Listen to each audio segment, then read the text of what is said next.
In an interview with the New York Times, Prime Minister Imran Khan said that there was no point in talking to India. He provided a context to his pronouncement.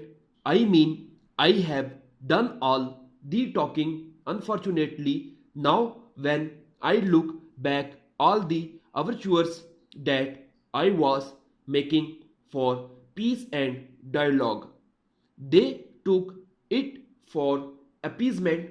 Indeed, the overtures have been frequent.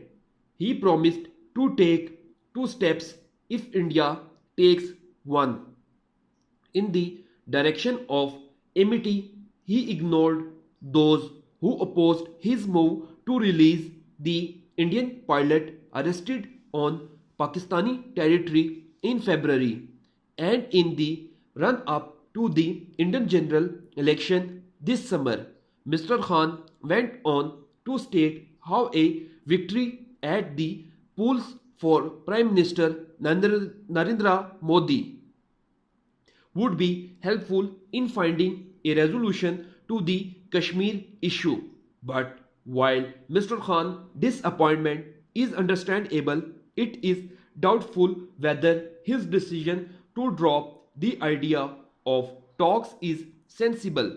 There are many international examples where negotiations between rival states or territories have solved the most intractable of problems.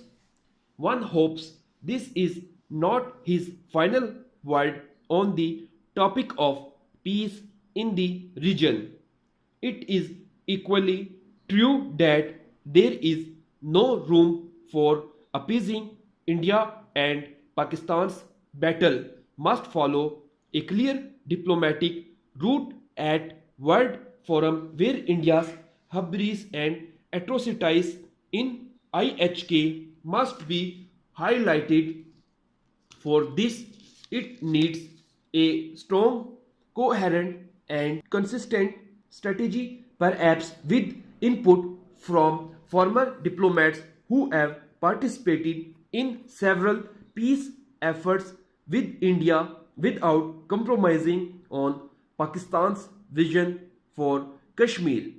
That would be more useful than turning away from the goal itself, i.e., peace. The tense situation between the two neighbors has yet again demonstrated how fast relationships deteriorate. It has shown how quickly the demons crying out for war take over the psyche of even those sitting in position of power. The recent statement by an Indian minister irresponsibly hinting at the possible use of the nuclear option by his government is an example of just how fast things can spiral out of control. Mr. Khan warned against the conflict flaring up in his interview to New York. It is a grim picture, which is precisely why he must not give up. Instead, the world must be sent a clear message. Pakistan will work towards regional stability even as it stands by the Kashmiris. Updated dictation के लिए मेरे channel को subscribe करें, like करें और मज़ीद आगे share करें।